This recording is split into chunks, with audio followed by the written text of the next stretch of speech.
வணக்கம். தீம்பாவணி நாட்டுப்படலம் பாடலன் 17.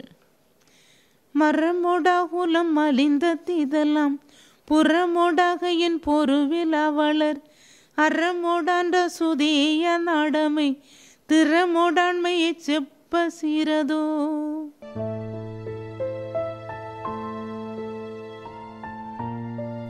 அன்பு நண்பர்களே வணக்கம். தேம்பாவணியில் நாட்டுப்படலத்தில் நாம் அந்த நாட்டு மக்களினுடைய வள்ளத்தை இப்பொழுது பார்க்கிறோம். 17வது பாடல். இந்த பாடலும் அந்த யூதேய நாட்டு மக்களினுடைய சீரான வாழ்க்கையை பற்றி சொல்லுகிறது.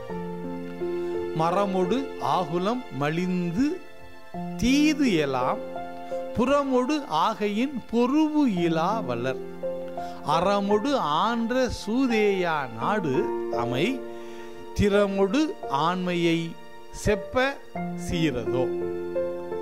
இந்த யூதேய நாட்டு மக்களினுடைய திறமையை செப்புவதற்கு சொல்லுவதற்கு வார்த்தைகளே இல்லை. அப்படிப்பட்ட சீரோடு வாழ்கிறார்கள். அப்படி என்ன சீர்? வேறொன்றும் இல்லை,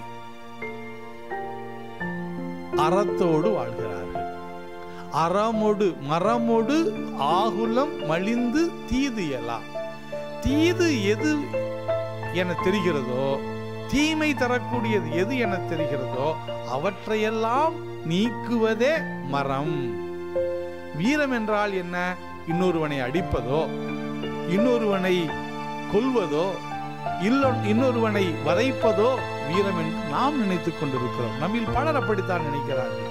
ஆனால் தீது ஆனது எனக்கு எதுவோ அதை என்னால் செய்யாமல் இருப்பதுதான் மரம். அத்தகைய மரத்தோடு வாழக்கூடியவர்கள் தனக்கு தீமையை தரக்கூடிய எதையும் நினைத்து கூட பார்க்க மாட்டார்கள்.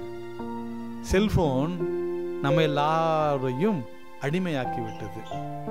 நான் ஒரு வீரமோடு உள்ளவனாக இருக்கிறேன் என்றால் எனக்கு இந்த செல்போன் என்னை அடிமைப்படுத்துகிறது, என்னை கேடான வழிக்கு கொண்டு போகிறது என்று தெரிந்தவுடன் அதை பயன்படுத்தாமல் இருப்பதுதான் வீரம்.